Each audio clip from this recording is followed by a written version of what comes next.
Assalamualaikum warahmatullahi wabarakatuh. Selamat sore. Perkenalkan, nama saya Dik Rohimat, CGP Angkatan 11. Saya akan mencoba memaparkan materi yang pertama saya dapatkan mengenai pendidikan Ki Hajar Dewantara. Konsep pemikiran pendidikan Ki Hajar Dewantara merupakan pemikiran pendidikan Ki Hajar Dewantara memiliki beberapa konsep yang penting. Berikut adalah beberapa poin penting mengenai konsep pemikiran pendidikan Ki Hajar Dewantara. Yang pertama adalah pendidikan yang berpusat pada murid.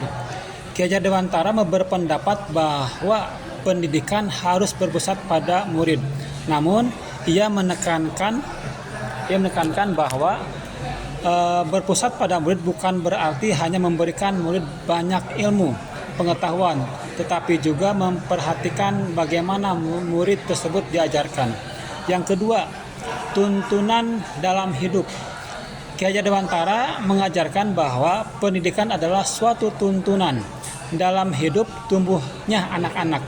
Artinya, pendidikan harus membantu anak-anak mencapai keselamatan dan kebahagiaan yang setinggi-tingginya, baik sebagai manusia maupun sebagai anggota masyarakat. Yang ketiga, kekhasan dalam nilai-nilai khas bangsa Indonesia. Ki Hajar Dewantara mendukung pendidikan yang mencerdaskan generasi muda Indonesia agar mereka sadar akan hak-hak hidupnya dan mengedepankan kekhasan nilai-nilai luhur bangsa Indonesia. Keempat, Tripusat Pendidikan. Ki Hajar Dewantara mengemukakan konsep tripusat pendidikan yang terdiri dari Ing Ngarso Suntulodo, yang mana di depan memberikan contoh, ya. Yang kedua adalah Ing Madya Mangunkarso, yang mana di tengah memberi ruang ide, dan Ikut dan Tuturi Handayani, yang mana di belakang memberikan dorongan. Konsep ini menekankan pentingnya peran pendidik dalam memberikan contoh, memberikan ruang bagi ide-ide murid, dan memberikan dorongan untuk mengembangkan potensi murid. Yang kelima, pengembangan kekuatan kodrat anak. Ki Hajar Dewantara menekankan pentingnya mengembangkan kekuatan kodrat anak sesuai dengan kondisi alam dan zaman. Pendidikan harus memerdekakan anak-anak dengan memberi tuntunan agar mereka mencapai keselamatan dan kebahagiaan yang setinggi-tingginya. 6. Konteks sosio-kultural. Ki Hajar Dewantara juga mengakui pentingnya konteks sosio-kultural dalam pendidikan. Misalnya, pendidikan harus menghargai dan memelihara kekhasan budaya masyarakat sekitar.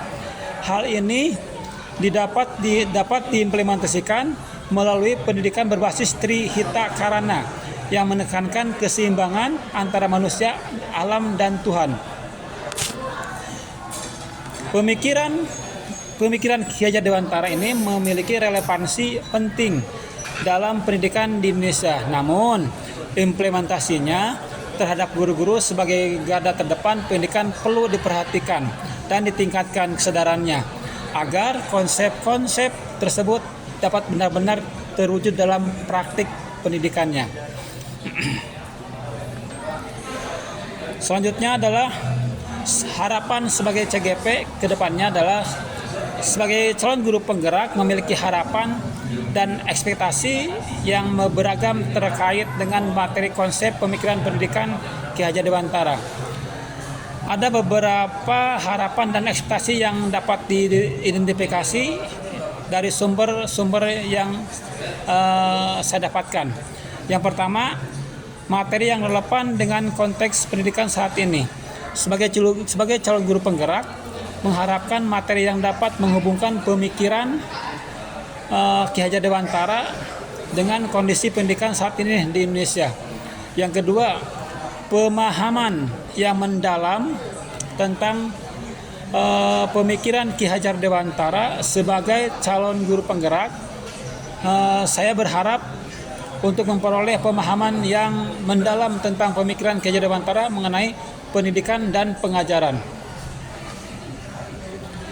Saya mengharapkan dapat mempelajari konsep-konsep utama yang diajarkan oleh Ki Hajar Dewantara dan bagaimana konsep-konsep tersebut dapat diterapkan dalam praktek mengajar. Ketiga, peningkatan keterampilan dan mengajar. Sebagai calon guru penggerak, berharap untuk meningkatkan keterampilan dalam mengajar dan memimpin. Bagaimana menerapkan pemikiran Ki Hajar Dewantara dalam praktik mengajar sehingga dapat menginspirasi dan memimpin murid-murid mereka dengan murid-murid dengan lebih baik lagi. Yang keempat adalah kolaborasi dengan guru yang lain. Sebagai calon guru penggerak, berharap untuk dapat berkolaborasi dengan guru-guru dalam menciptakan ekosistem pendidikan yang lebih baik lagi. Saya mengharapkan ada ilmu dan belajar bagaimana bekerja sama dengan guru lain untuk menciptakan lingkungan belajar yang saling mendukung dan memajukan sehingga pertumbuhan dan terdapatnya kesuksesan secara bersama-sama. Yang kelima adalah pemahaman tentang tujuan pendidikan Merdeka Belajar.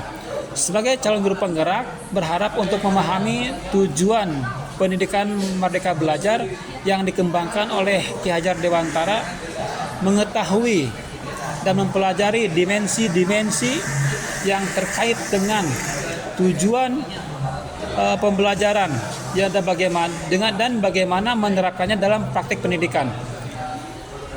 Selanjutnya adalah sebagai closing penutup dari harapan ini adalah mendapatkan ekspektasi sebagai calon guru penggerak. Ini mencerminkan keinginan saya untuk memperoleh pemahaman yang mendalam tentang pemikiran Ki Hajar Dewantara dan menerapkannya dalam praktek mengajar.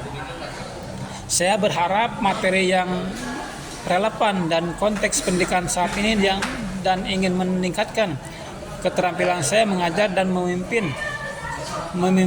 Kolaborasi dengan guru lain juga merupakan hal yang sangat penting untuk diciptakan dalam lingkungan pembelajaran yang lebih baik lagi.